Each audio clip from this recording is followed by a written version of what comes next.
શું આ વર્ષે ચોમાસાનું આગમન સમય પહેલા જ થઈ જશે? જાણો ભારતમાં ક્યારથી બેસે ચોમાસું.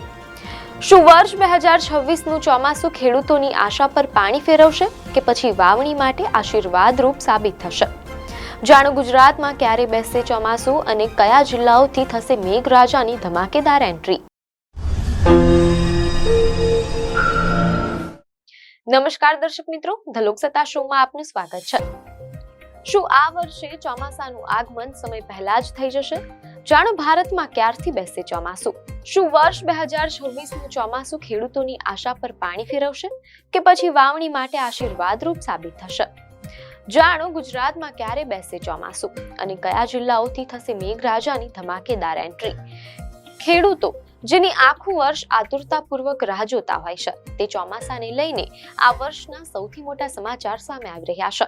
ભારતીય હવામાન વિભાગ એટલે કે IMD દ્વારા વર્ષ 2026ના ચોમાસાના આગમનની તારીખો જાહેર કરી દેવામાં આવી છે.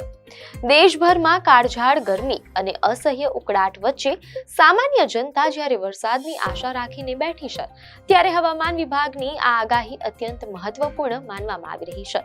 દક્ષિણ પશ્ચિમ ચોમાસું ભારતના કયા રાજ્યમાં ક્યારે દસ્તક દેશે અને ખાસ કરીને આપણા ગુજરાતમાં મેઘરાજાની સવારી ક્યારે આવી પહોંચશે, તેની સંપૂર્ણ અને સચોટ વિગતો હવામાન વિભાગના ડેટા સાથે આજે અમે તમને આ ખાસ અહેવાલમાં જણાવીશું. હવામાન વિભાગના જણાવ્યા અનુસાર આ વર્ષે દક્ષિણ પશ્ચિમ ચોમાસું તેના સામાન્ય સમય કરતા થોડું વહેલું અથવા તો બિલકુલ સમયસર ભારતીય ઉપખંડમાં પ્રવેશવા માટે સંપૂર્ણ રીતે સાનુકૂળ પરિસ્થિતિઓ ધરાવે છે. સામાન્ય રીતે દર વર્ષે 1 જૂનની આસપાસ ચોમાસું કેરળના દરિયાકાંઠે ટકરાતું હોય છે, પરંતુ આ વર્ષે વાતાવરણમાં થયેલા સાનુકૂળ ફેરફારોને કારણે મે મહિનાના અંતિમ સપ્તાહમાં એટલે કે 25 થી 26 તારીખની આસપાસ કેરળમાં ચોમાસાનો પ્રારંભ થઈ શકે છે તેમ અહેવાલોમાં જાણવા મળેલ છે. સાથે જ મીડિયાના અહેવાલોમાંથી એમ પણ જાણવા મળેલ છે કે હવામાન વૈજ્ઞાનિકો સતત પવનની ગતિ અને ભેજનું પ્રમાણ માપી રહ્યા છે, જે દર્શાવે છે કે આંદામાન અને નિકોબાર ટાપુઓ પર ચોમાસું નિર્ધારિત સમય કરતા વહેલું પહોંચી ચૂક્યું છે અને ત્યાંથી તે અત્યંત ઝડપથી આગળ વધી રહ્યું છે. આ વર્ષે બંગાળની ખાડી અને અરબી સમુદ્ર બંને તરફથી ભેજવાળા પવનો સક્રિય હોવાને કારણે દેશના પૂર્વોત્તર રાજ્યો જેવા કે અસામ, મેઘાલય અને ત્રિપુરામાં પણ જૂનની શરૂઆતમાં જ ચોમાસું ધમાકેદાર ઇનિંગ શરૂ કરી દે તેવા સંકેતો છે. IMDના મોડેલના આધારે દેશના મધ્ય ભાગો એટલે કે મધ્યપ્રદેશ અને છત્તીસગઢમાં પણ જૂનના મધ્ય સુધીમાં વરસાદી માહોલ જામી જશે, જેનાથી ખરીફ પાકની વાવણી કરતા ખેડૂતોને મોટી રાહત મળશે. હવે વાત કરીએ આપણા ગુજરાતની, તો ગુજરાતના નાગરિકો અને ખાસ કરીને જગનો તાત ગણાતો અહીંનો ખેડૂત ચોમાસાની આતુરતાથી રાહ જોઈ રહ્યો છે. હવામાન વિભાગના અહેવાલ મુજબ ગુજરાતમાં ચોમાસાનું આગમન જૂન મહિનાના મધ્યમાં એટલે કે અંદાજે 10મી જૂનથી 15મી જૂનની વચ્ચે થવાની પૂરેપૂરી સંભાવના છે.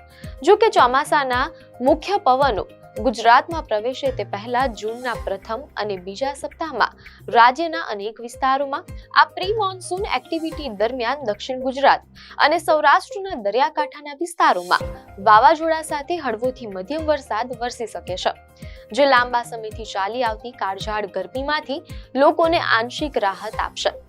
પ્રારંભિક તબક્કે દક્ષિણ ગુજરાતના વલસાડ, નવસારી, ડાંગ અને સુરત જિલ્લાઓમાંથી ચોમાસું રાજ્યમાં પ્રવેશ કરશે. ત્યારબાદ તે ધીમે ધીમે આગળ વધીને સૌરાષ્ટ્રના અમરેલી, ગીર સોમનાથ, જૂનાગઢ અને ભાવનગર જિલ્લાઓને આવરી લેશે. મધ્ય ગુજરાત અને ઉત્તર ગુજરાત તેમજ સૂકા ગણાતા કચ્છ પ્રદેશમાં જૂનના અંત સુધીમાં ચોમાસું સક્રિય થઈ જાય તેવી શક્યતા છે. જો સમયસર અને પૂરતો વરસાદ થાય તો ડાંગર, કપાસ, મગફળી, સોયાબીન અને કઠોળ જેવા ખરીફ પાકોનું ઉત્પાદન સારું થઈ શકે છે. ગુજરાતમાં ખાસ કરીને સૌરાષ્ટ્રનો મગફળીનો પાક અને ઉત્તર મધ્ય ગુજરાતનો કપાસનો પાક સંપૂર્ણપણે વરસાદી પાણી પર આધાર રાખે છે.